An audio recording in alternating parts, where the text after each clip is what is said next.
Muy buena noche, tengan todos ustedes. La paz del Eterno sea con todos nosotros. Hoy vamos a estudiar el capítulo número 2 de esta serie de pedagogía fructífera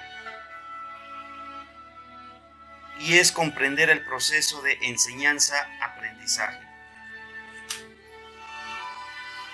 ¿Qué es la enseñanza? Cuando está enseñando un maestro, los cristianos han gastado millones de dólares construyendo templos y edificios para la educación cristiana. Las habitaciones han sido hermoseadas, el equipo ha sido comprado, se han gastado millones en literatura educacional, revistas y ayudas para la enseñanza.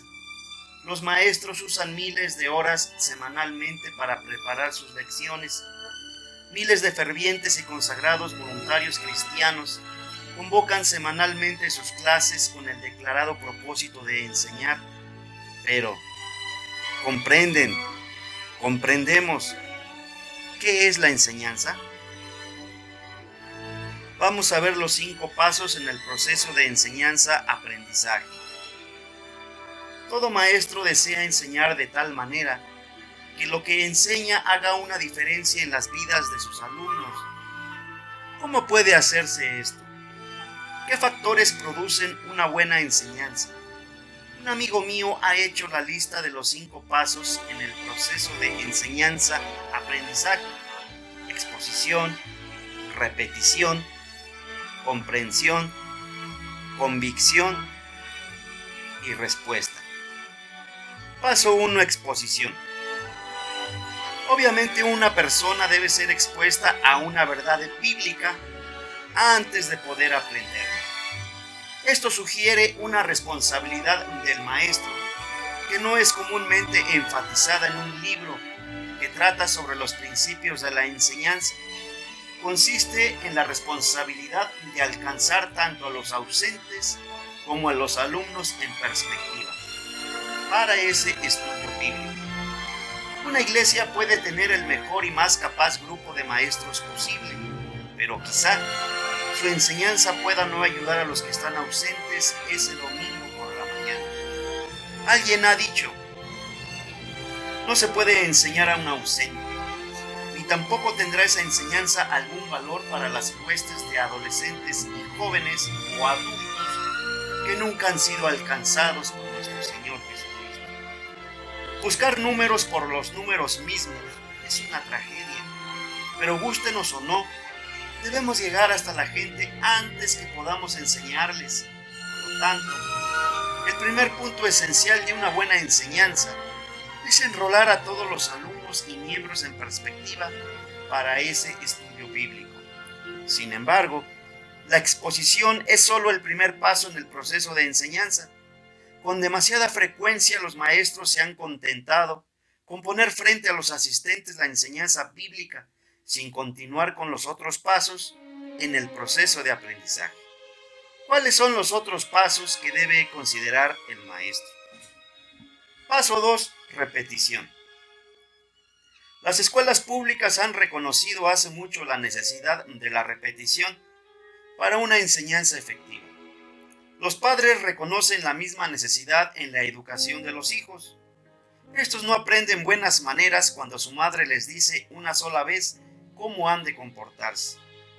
¿Cuántas veces los padres tienen que recordar a los hijos que digan gracias antes de que eso llegue a ser parte de su conducta normal y moral?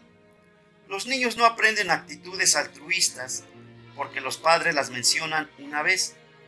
Es igualmente cierto que el desarrollo de actitudes y hábitos cristianos es el resultado de una constante y persistente repetición. Dos problemas prácticos y difíciles que son inherentes a la naturaleza de la enseñanza en la escuela dominical, tal como se la practica hoy, son: enseñamos con intervalos de una semana. La gente se olvida fácilmente durante la semana lo que aprendió el domingo. Estudiamos distintos pasajes bíblicos cada domingo. El maestro bien puede preguntar cómo puede usar la repetición en la enseñanza a la luz de esos dos hechos.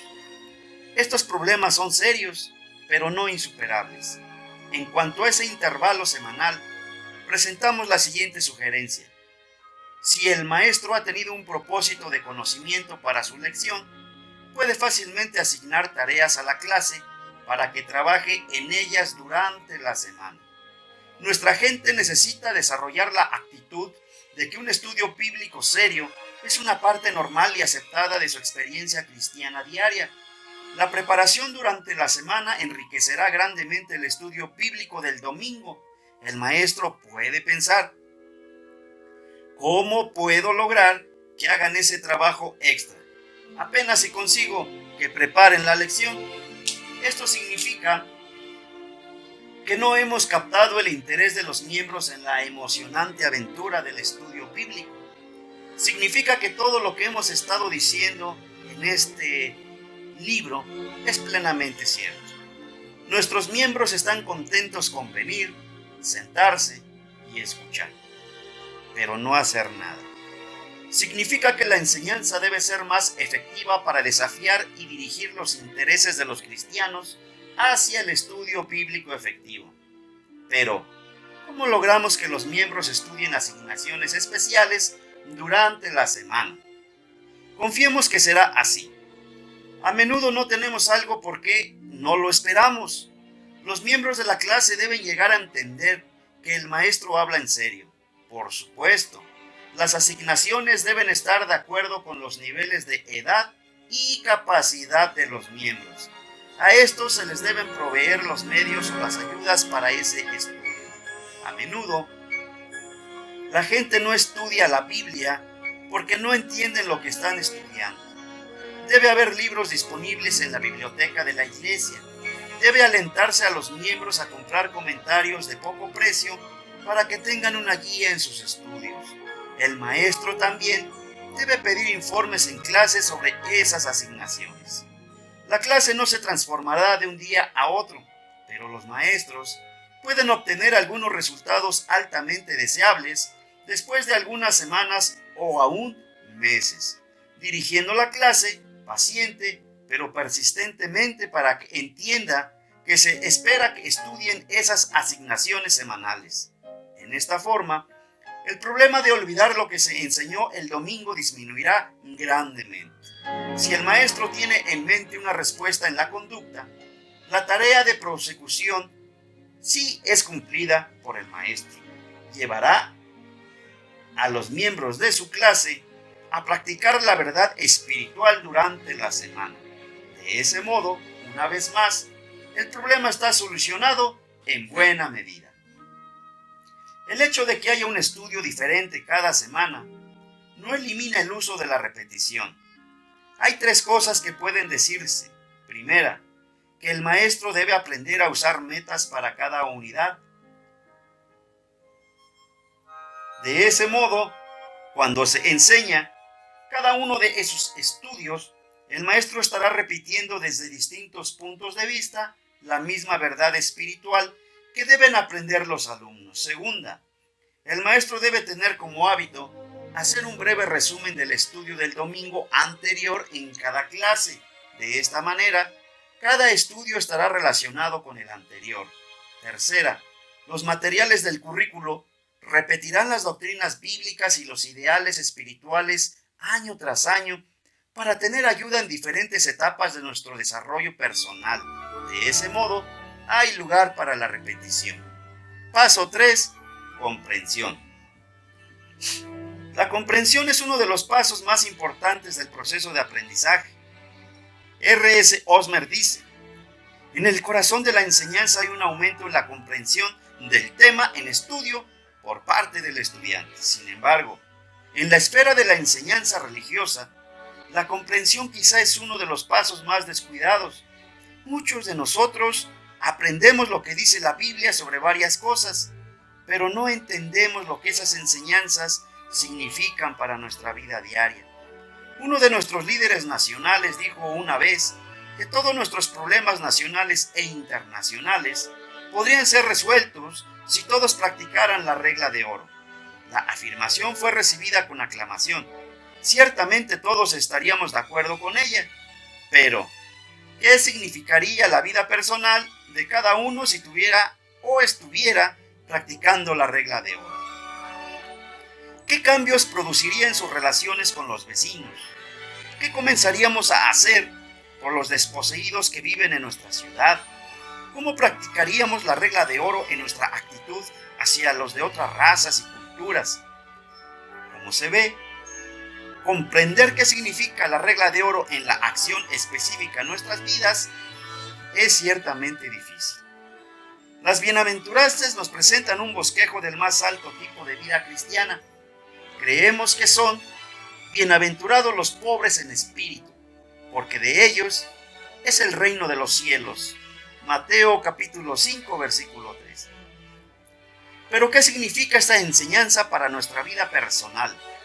¿Qué empezaremos a hacer la semana próxima que no hemos estado haciendo si hemos de poner en práctica esa enseñanza de Jesús? Me atrevo a decir que no sería difícil para el lector ni para mí pensar en algo. Es importante que creamos en estos grandes ideales y enseñanzas de Jesús, pero son de poco valor a menos que entendamos lo que significan en términos de actitud y acciones específicas en nuestra vida personal diaria. Una de las debilidades de buena parte de la actual enseñanza de la escuela dominical está en que enseñamos generalidades vagas en vez de llevar a las personas a comprender específicamente lo que significan esas enseñanzas de Jesús en sus actividades diarias. Paso 4. Convicción. No basta con comprender, también debe estar presente la convicción si ha de ocurrir un cambio en la vida de una persona. Los individuos deben creer la enseñanza hasta el punto de que estén dispuestos a seguirla al margen de la dificultad que aún ésta implique. Deben tener una convicción tan fuerte que los lleve a la acción.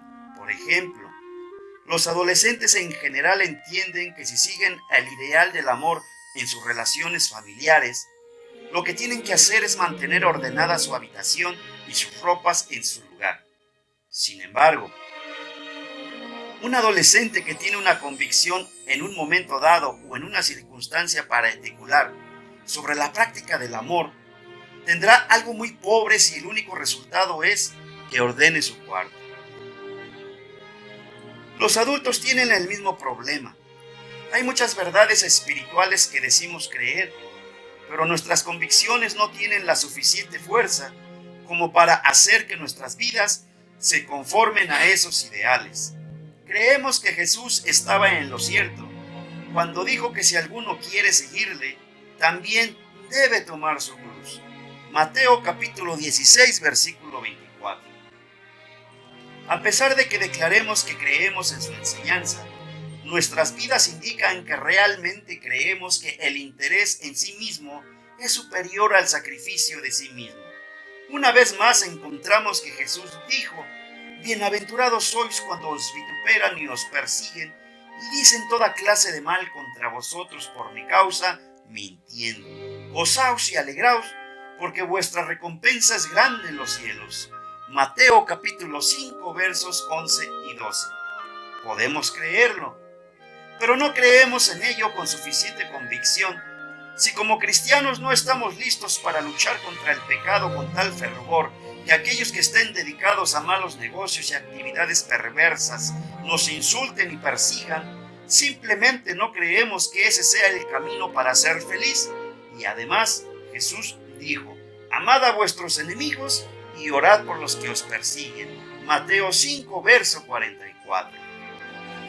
Creemos que este es el verdadero camino en que vivir, la forma en que una persona pueda ser feliz. Sin embargo, no creemos en ello con la convicción necesaria como para que ese principio nos controle día con día. Al tratar de enseñar para llegar a tener una vida cristiana, al buscar resultados en las vidas de aquellos a quienes enseñamos, esa convicción es un factor central y necesario. Es evidente que es posible que los cristianos crean las doctrinas religiosas y los ideales espirituales, y sin embargo, no tengan una convicción lo bastante profunda como para llevarlos a seguir esas verdades en su vida diaria. Por ello, Los maestros cada vez más comprenden mejor la dificultad de su tarea. No les es suficiente exponer los ideales cristianos ante la clase, repitiendo esas verdades domingo tras domingo. Ni siquiera es suficiente que guíen a los alumnos a entender lo que ello significa para sus vidas personales. Los maestros deben hacer eso, pero deben hacer más. Deben guiar a sus alumnos a aceptar y creer en esos ideales espirituales con una convicción tan profunda que lleguen a ser fuerzas activas y directivas para cambiar la vida de cada persona en armonía con ellos. Paso 5. Respuesta. Los maestros deben discutir con sus alumnos durante la clase las formas y posibles oportunidades que tendrán para expresar en forma activa la verdad que ellos han estudiado. Por ejemplo, si el estudio es sobre el deber de ayudar a los que están en necesidad, ¿qué debe hacer la clase al respecto? ¿Hay alguna familia necesitada en la comunidad a la cual pudiera ayudar esta clase? ¿Hay algún grupo minoritario que necesita apoyo? ¿Debe ir la clase a ministrar a la cárcel? En otras palabras, ¿los alumnos se limitarán a hablar de los necesitados o harán algo para ayudarles? El planteamiento de esta expresión del ideal cristiano es solo una parte de la enseñanza, como cualquier otra parte del estudio. De hecho, es el clímax y la clave de toda buena enseñanza. Los maestros de escuela dominical reconocen que sus alumnos no han aprendido sus enseñanzas hasta que no las ponen en práctica diariamente. Los maestros no han enseñado lo suficiente hasta que sus alumnos no han comenzado a vivir de acuerdo con lo que han aprendido. Un amigo me compartió esta ilustración sobre este tipo de enseñanza y aprendizaje. Un muchacho tenía como trabajo el juntar los papeles que se habían acumulado en el sótano durante la semana y quemarlos. Una mañana un chico vecino golpeó la pila de papeles, haciéndola caer más rápido de lo que había tardado en juntarla. El padre de este chico ofendido decía que su única recomendación concreta a su hijo fue: pégale. La sorprendente respuesta de su hijo fue: papá, no creo que ese sea el camino. Sabiendo que eso no era provocado por el temor, ya que ellos peleaban a menudo, el padre decidió buscar otra solución. Finalmente el hijo resolvió el problema de esta manera. Se acordó que el otro chico también tenía un trabajo los sábados por la mañana y le dijo: si me ayudas a hacer mi tarea, yo también te ayudaré con la tuya. El padre terminaba su historia diciendo: he ido toda mi vida a las reuniones de la iglesia, pero en cuanto a lo práctico, debo quitarme el sombrero ante mi hijo. Este es el tipo de aprendizaje que buscamos. Esto es cristianismo en acción. Y eso contesta a nuestra pregunta de qué es la enseñanza. 5 pasos en el proceso de enseñanza-aprendizaje: exposición, repetición, comprensión, convicción y respuesta. De la clase al mundo real.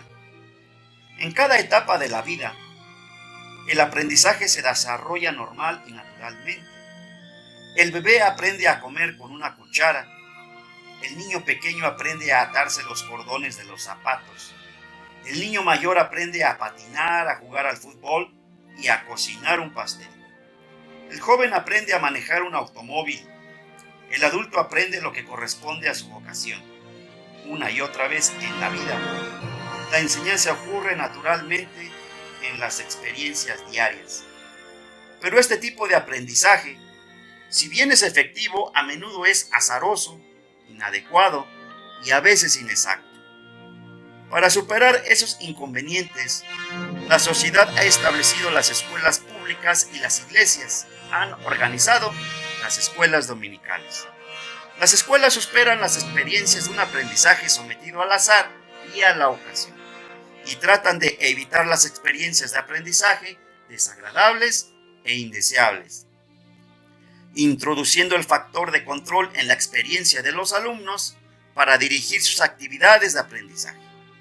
La ubicación en el aula estructura el aprendizaje, con libros que deben ser estudiados, con un programa que debe ser cumplido y con objetivos establecidos que deben ser procurados. Exactamente. En este punto podemos comenzar a tener problemas al ayudar a otros a aprender. Extraemos el aprendizaje de las experiencias normales de la vida y lo colocamos en un ámbito no natural, o sea, una clase. En ella, nos dedicamos a enseñar y a aprender de una manera totalmente distinta de lo que hacemos en la experiencia de la vida ordinaria. Sustituimos la autoridad por la libertad, la disciplina por el interés, damos tareas más bien que enfrentar necesidades, estudiamos lecciones más bien que estudiar la vida y finalmente sustituimos las cosas que deben ser aprendidas por la vida misma. Pero, en cuanto a la educación religiosa, debemos colocar el aprendizaje en la clase porque no podemos depender enteramente de las azarosas experiencias de la vida para una educación completa de niños o adultos. Por lo tanto, el maestro debe buscar la forma de ser un puente sobre lo que falte al alumno entre lo antinatural de la clase y las experiencias normales de la vida diaria. El maestro debe tratar de identificar los principios que actúan cuando la gente aprende en las experiencias normales de la vida y usarlos en esa clase. ¿Cuáles son algunos de estos principios? Más adelante lo identificaremos. Por supuesto, hay muchos tipos de aprendizaje. Hay una teoría de aprendizaje para cada tipo. Al estudiar cómo aprende la gente, tenemos que preguntarnos qué tipo de enseñanza tenemos en mente. En este estudio, tenemos en mente el aprendizaje que produce actitudes. Bien, continuamos. 3 conceptos errados sobre el aprendizaje. Concepto errado 1. Escuchar es aprender. En primer lugar, así como informar no es necesariamente enseñar, del mismo modo escuchar no es necesariamente aprender. En nuestras escuelas dominicales se escuchan muchas cosas a medida que se enseñan las lecciones, pero el maestro puede sentirse confundido si al fin de una unidad se hiciera una simple prueba para descubrir cuánto se ha aprendido realmente. Escuchar es un factor del aprendizaje, pero se equivocará el maestro que dé por sentado que simplemente porque él está hablando, necesariamente tiene lugar una enseñanza. Concepto 2. Errado. Recitar es aprender. Del mismo modo, recitar no es necesariamente aprender. A menudo, el maestro piensa que el alumno ha aprendido si es capaz de responder correctamente las preguntas que le hace el maestro. Sin embargo, ese recitado no significa necesariamente que el alumno usará en la experiencia de su vida lo que acaba de recitar. Los alumnos de escuela dominical aprenden a muy temprana edad lo que el maestro espera que digan y dan con mucha exactitud la respuesta a las preguntas que él quiere escuchar. En demasiados casos, los alumnos no dicen lo que realmente están pensando. En ciertos casos, recitan respuestas que ni siquiera entienden. Un profesor de psicología contaba que había pedido a un estudiante que definiera cierto término de la materia. El estudiante dio una definición perfecta. Luego pidió al alumno que explicara lo que significaba esa definición. El estudiante respondió: profesor, no tengo la menor idea. Si bien es cierto que ayuda a hacer preguntas y contestarlas, la simple recitación es una mera verbalización. No significa necesariamente que se ha aprendido algo. Concepto errado 3. Memorizar es aprender. De la misma manera, la memorización no significa necesariamente que se ha producido el aprendizaje. Aprender versículos bíblicos es importante para la vida de toda persona. Sin embargo, estos versículos deben convertirse en influencias directas y controladoras en la vida y experiencia de una persona. El maestro puede sentirse ufano cuando su alumno Juanito cita en clase: amaos unos a otros. Pero si después de la clase Juanito sale del templo y tira del cabello de su hermana hasta que ésta llora, ese versículo no ha llegado a ser una influencia controladora y directa en la vida de Juanito. Si bien memorizar la escritura es algo útil, el maestro debe reconocer que la simple memorización no es suficiente. La escritura debe ser aprendida en relación con la experiencia de cada persona. 3 conceptos cerrados sobre el aprendizaje. 1. Escuchar es aprender. 2. Recitar es aprender. 3. Memorizar es aprender. Ahora vamos a ver los 5 principios de aprendizaje. Principio 1. Comprensión previa. El aprendizaje comienza en el punto en que encontramos al alumno. Esto puede parecer obvio, pero sin embargo, es necesario afirmarlo. Un erudito capacitado puede dar una brillante conferencia sobre energía atómica o nuclear, explicando cómo actúan los electrones y los neutrones. Pero yo estaría muy incómodo y desinteresado porque no sé nada de esos temas. Si los científicos nucleares quieren llegar hasta mí, si quieren ayudarme a entender, deben comenzar en un nivel muy bajo de explicación. Lo que yo necesito aprender puede parecer demasiado elemental para los eruditos, pero si quieren que los acompañe en su viaje intelectual, deben comenzar donde yo estoy. Del mismo modo, al enseñar en la escuela dominical, muchos alumnos son dejados atrás cuando los maestros avanzan en su viaje espiritual, porque estos no comienzan donde están aquellos. Si la meta del maestro es aportar como conocimiento bíblico, debe saber cuál es el que ya tienen sus alumnos y qué es lo que les falta. Si la meta del maestro es llevar a los alumnos a profundizar en algún aspecto específico, su práctica en curso de la devoción cristiana, debe saber cuál es su actitud al momento en cuanto a la oración, los problemas que enfrenta para tener fe en el poder de la oración y los que tiene en su práctica. No puede dar una clase genérica sobre la oración y dar por sentado que eso hará bien a los alumnos. Por cierto, no les hará el bien que podría hacer si hubiera conocido sus problemas específicos, como para empezar desde allí. Con frecuencia, los maestros dan por concedidas muchas cosas, consideran que los alumnos saben y entienden mucho más sobre la Biblia y la vida cristiana de lo que realmente saben. Probablemente la única diferencia entre los adolescentes y los adultos en este punto es que los adultos han aprendido a quedarse sentados tranquilamente, aunque no tengan interés en lo que se hace. Los adolescentes no lo han aprendido todavía. Unos y otros no han aprendido cuando el maestro no llega hasta ellos en el nivel de su comprensión y a la luz de sus experiencias pasadas. Aquello que necesitan saber los alumnos y las experiencias que ellos necesitan, pues pueden parecer elementales al maestro que ha estudiado y entendido esos asuntos mucho antes, pero la lección carecerá de sentido a menos que el maestro comience en el punto en que están los alumnos. El maestro debe conocer con suficiente intimidad a los alumnos como para saber su nivel de comprensión y sus actitudes en el aspecto que está siendo estudiado. El maestro debe comenzar con ello a la luz y en los términos de su comprensión y desarrollo en el momento dado. El aprendizaje comienza donde está el que aprende. Nuestro primer principio sobre el aprendizaje es este: aprendemos agregando algo a lo que ya habíamos entendido. Principio 2. Interés. El aprendizaje se basa en el interés, en las experiencias de la vida normal. Aprendemos mejor cuando se trata de cosas en las que estamos interesados. ¿Qué aprenderá mejor un muchacho quinceañero?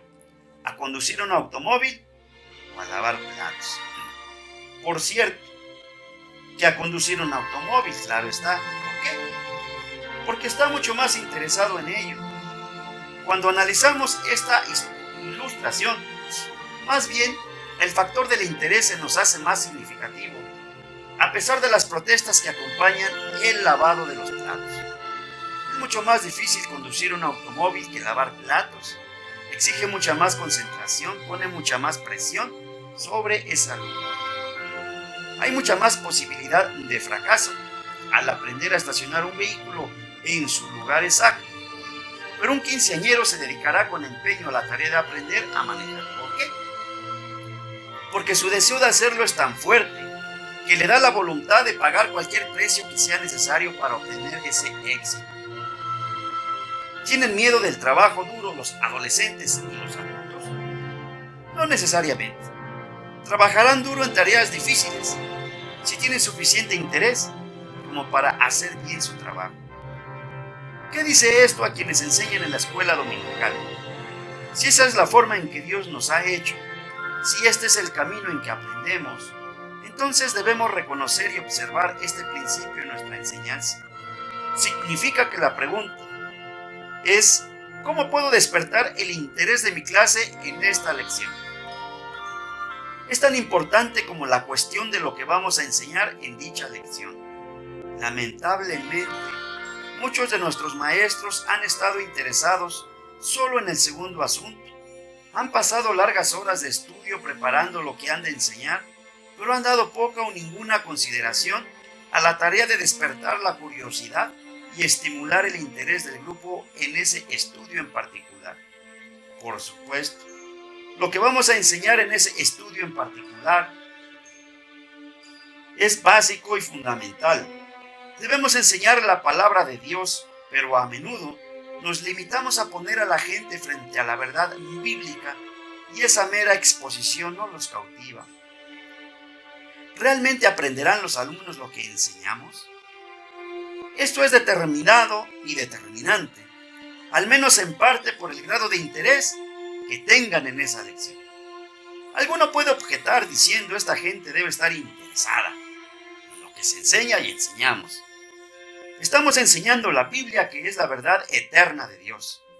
Ciertamente, todos estaremos de acuerdo con lo en que la gente debe estar interesada en estudiar la Biblia, pero hablar de lo que la gente debe hacer no resolverá nuestro problema. Debemos tomar a la gente tal como es. Por lo tanto, si la gente es así, el maestro que ignore el principio del interés lo hará en detrimento de sí mismo y de los alumnos. Debemos agregar una palabra más.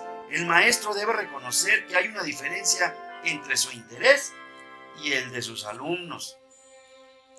El maestro puede estar profundamente interesado en el tema que se estudia, pero los alumnos quizá estén sentados pasivamente y no aprenden nada. El maestro no debe dar por sentado que porque él tiene interés, los alumnos lo estarán de la misma manera. Como el aprendizaje se basa en el interés, al preparar su estudio, el maestro debe hacer planes cuidadosos para despertar la curiosidad y estimular el interés de la clase desde el comienzo de la lección, dándose cuenta de que hay poco valor en seguir adelante con el mismo hasta que tal interés se haya asegurado, porque el interés se basa en la necesidad. Al hacer esto, el maestro está aplicando nuestro segundo principio sobre el aprendizaje. Aprendemos aquello que nos interesa. Principio 3. Necesidad. El aprendizaje se basa en la necesidad. La necesidad sentida por el alumno está estrechamente ligada a su interés. Repito, debemos observar a la gente en sus relaciones diarias normales para comprobar si aprenden lo que necesitan saber. Imaginemos que un hombre y su esposa acaban de traer del hospital un bebé. Este es recién nacido y la señora debe quedarse en cama. No hay nadie que la ayude. ¿Qué aprenderá más pronto el esposo? ¿Cómo preparar la leche del bebé? ¿O cómo conjugar un verbo? Por supuesto, aprenderá a preparar el alimento del niño. ¿Por qué? Porque siente la necesidad. Esto significa que el maestro debe conocer íntimamente a sus alumnos y sus necesidades. Con estas necesidades en mente, debemos estructurar el enfoque de la lección como para enfrentar las necesidades que ellos sienten y ayudarles a resolver sus problemas. El maestro puede decir, eso no es fácil de hacer. Por supuesto que no, cierto que no. La enseñanza no es fácil, sin embargo, debe tenerse en cuenta este principio si ha de lograrse una enseñanza efectiva. Los maestros deben preparar sus lecciones con esta cuestión siempre en mente. ¿Qué necesidad o necesidades tienen mis alumnos que son tenidas en cuenta en esta lección? ¿Cómo puedo ordenar la presentación y la consideración de estos materiales de modo que traten esas necesidades? Si el maestro está presentando un pasaje del libro de Amós a un grupo de adolescentes o adultos, debe encontrar en el pasaje lo que los miembros necesitan en su vida actual. Los alumnos no estarán muy interesados en lo que Amós dijo o hizo hace más de 2500 años. ¿Cómo viven en el mundo actual? Tienen cuestiones que necesitan respuesta, problemas que necesitan solución y ciertas actitudes que necesitan ser cambiadas. Cuando el maestro prepara la lección, investiga cuidadosamente el libro de Amós, pero también observa la vida de los miembros de su clase. Más tarde o más temprano comprueba que las preguntas que Amós trataba de contestar, las actitudes que trataba de cambiar y los problemas que trataba de resolver son similares a los que enfrenta hoy la gente en nuestro tiempo. El maestro debe identificar las necesidades de sus alumnos, comenzará con ellas y dejará que Amós las conteste. De esa manera, la clase y la Biblia serán algo más vivo para los alumnos. Así es como debe usarse la Biblia, no simplemente como fuente para pláticas o devocionales, sino guía de Dios para la vida, que nos ayuda a contestar nuestras preguntas, a resolver nuestros problemas y a servir como trasfondo sobre el cual nuestras actitudes deben ser analizadas, evaluadas y cambiadas cuando no se adecúen a las enseñanzas de Dios. La primera tarea de un maestro no es la de exponer el material, sino de enfrentar las necesidades de sus alumnos. Al preparar la lección, el maestro debe identificar específicamente las necesidades de sus alumnos que pueden ser enfrentadas con ese estudio en particular. Entonces, los materiales deben ser ordenados y el estudio enseñado, de tal modo que esas necesidades sean enfrentadas. El interés se basa en la necesidad, de modo que el tercer principio es el de la necesidad. Aprendemos lo que necesitamos aprender. Principio 4. Actividad. El aprendizaje tiene lugar por medio de la actividad. Un educador ha definido la enseñanza como la conducción de los alumnos a que se dediquen a actividades deseables y con propósito claro. Todos hemos oído del tedio que a veces experimentan los alumnos en la escuela al escuchar a un profesor árido que dicta una conferencia aún más seca. Alguno ha dicho agudamente que una exposición escolar es el proceso por el cual las notas del profesor llegan al anotador de los alumnos sin pasar por la mente de ninguno de los dos. Sin embargo, fijémonos en los estudiantes que escuchan la exposición del profesor. ¿Están tomando notas? ¿Están aprendiendo? Si no es así, ¿por qué no lo hacen? Si están aprendiendo, ¿qué es lo que está presente? Es completamente posible que uno escuche una exposición escolar o en el templo sin aprender nada. La actividad o respuesta de parte del estudiante es una parte crucial del aprendizaje. Alguien podrá hacer enseguida una pregunta. ¿Qué quiere decir actividad? ¿Quiere decir usted que mis alumnos adultos desean hacer lo que cuenta la parábola del buen samaritano antes que se pueda decir que han aprendido? Claro que no. Esta actividad o respuesta puede ser mental, emocional o física. El maestro puede estimular a que la clase piense. Puede haber preguntas que vayan y vengan entre el maestro y los alumnos. A menudo serán los alumnos los que harán las preguntas. Quizá haya un cambio de ideas entre ellos. Esa actividad mental puede llevar al aprendizaje. Los alumnos quizá tengan una respuesta emocional porque sus sentimientos han sido tocados, sus ideales han sido elevados, sus convicciones profundizadas o sus actividades cambiadas, sus actitudes cambiadas. En cualquier caso, cuando actúa el maestro, el alumno debe reaccionar de modo que haya lugar para el aprendizaje. Cuando enseñamos a los adolescentes y adultos, enfrentamos un problema. Cuando observamos la forma en que aprenden, tomamos conciencia de que también aprenden por medio de la actividad física. Un joven puede aprender a construir y operar un aparato de radio. El adulto aprende cómo hacer una visita efectiva a un cliente en perspectiva. A esto lo llamamos aprendizaje por medio de la experiencia. Este camino de aprendizaje está vedado en la enseñanza de la escuela dominical. Por cierto que no.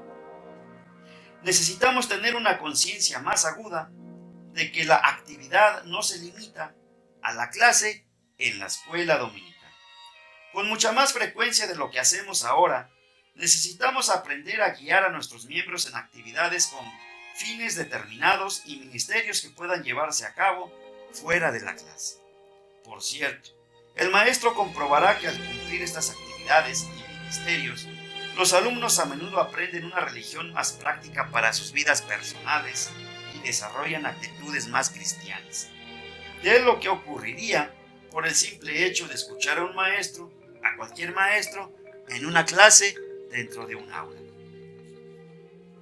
Si el maestro quiere que la clase desarrolle un espíritu realmente misionero, entonces debe guiarla a algún ministerio misionero en la comunidad.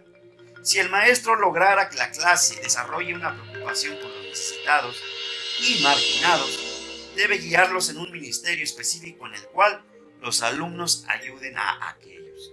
Sin embargo, para que esas experiencias produzcan el máximo beneficio, cada individuo debe participar en el ministerio en forma personal y no por intermedio de otro.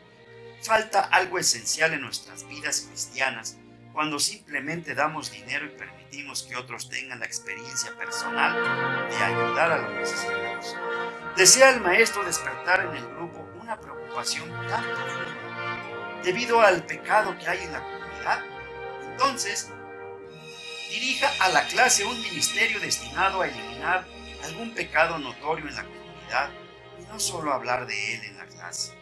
Seguramente eso demanda tiempo y trabajo, y la clase puede comprobar que sus manos se ensucian en la tarea. Pero esa es la forma en que desarrollamos el Espíritu de Jesús y seguimos su ejemplo. ¿Quiere el maestro que la clase desarrolle conciencia de los males sociales de su comunidad? Entonces, dirija al grupo a corregirlos. Será difícil, quizás sean criticados, pero lo mismo pasó con Jesús. No podemos aprender qué es el cristianismo simplemente hablando. Aprendemos por medio de la experiencia, esa experiencia en la escuela dominical en la cual hablamos mucho. Pero lo que se precisa más es la acción en el campo de batalla, en la calle, en el campo, fuera de la escuela dominical. Esa es la forma en que enseñaba Jesús. Después de un periodo de instrucción, mandó a los 12 y luego a los 70. A prestar servicio y también a aprender por medio de la experiencia el gozo del servicio. Volvieron entusiasmados con su experiencia. No podemos hacer nada mejor que seguir el ejemplo de Jesús en esta forma de enseñanza. Hacer menos es quedar lejos de la meta. Al preparar el estudio, el maestro debe hacer planes para estimular a los alumnos a realizar actividades con fines determinados. Esta actividad puede ser mental, emocional o física. Puede tener lugar tanto dentro como fuera de la clase. Aprendemos mejor por medio de la experiencia.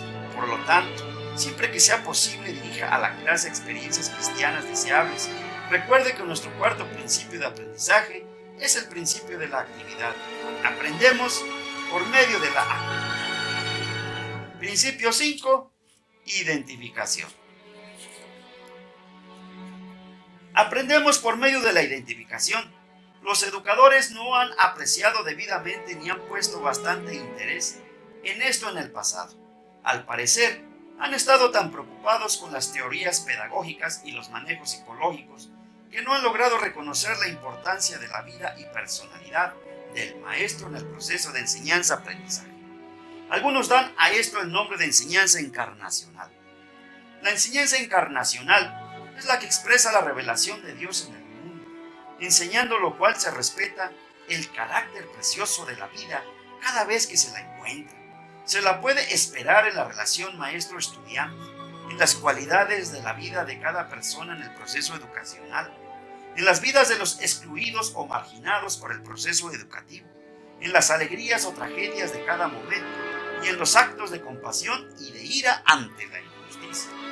Este tema es tan importante.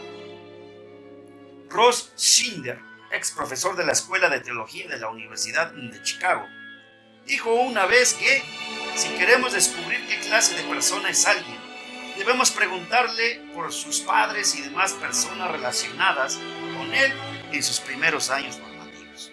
Esto es simplemente otra forma de decir que aprendemos los aspectos básicos de la vida por medio de la identificación personal. Obtenemos nuestros ideales, nuestros gustos y disgustos, nuestros conceptos de lo malo y de lo bueno, nuestras actitudes hacia los demás y muchos otros conceptos básicos a partir de la persona o personas con quienes nos identificamos.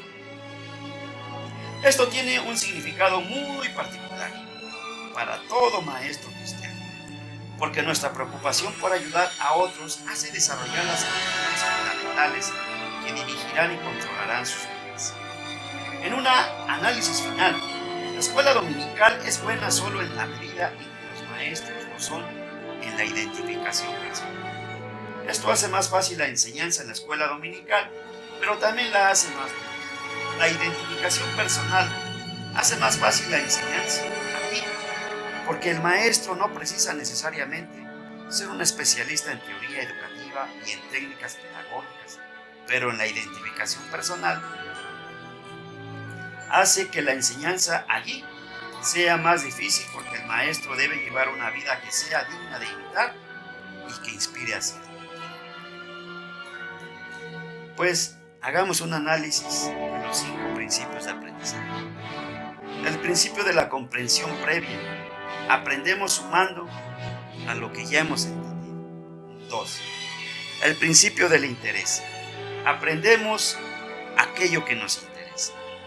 3. El principio de la necesidad. Aprendemos lo que necesitamos aprender. 4. El principio de la actividad. Aprendemos por medio de la actividad. 5.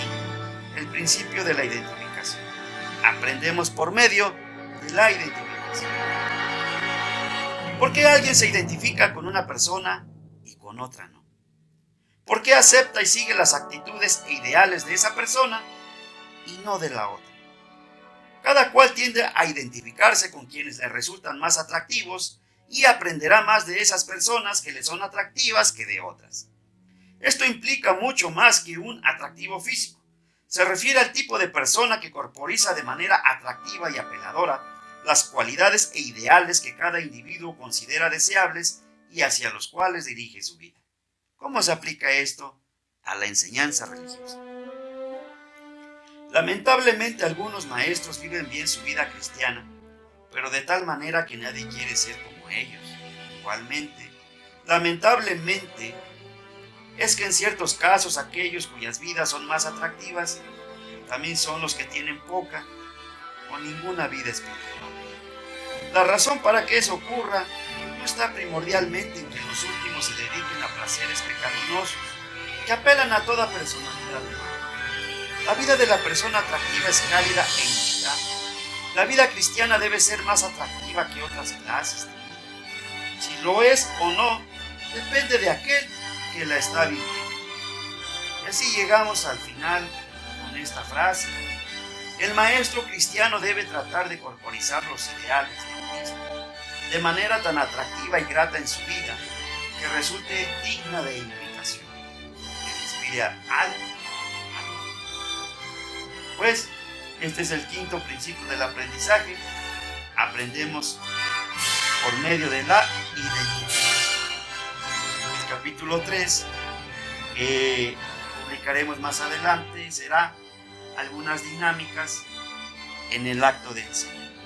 Bendito sea el nombre de nuestro Señor y Salvador Jesucristo. Gloria, gloria a Dios en las alturas. Muchas gracias a todos por su atención. Espero que haya sido de bendición este pequeño estudio. El Eterno nos bendiga a todos. Hasta la próxima.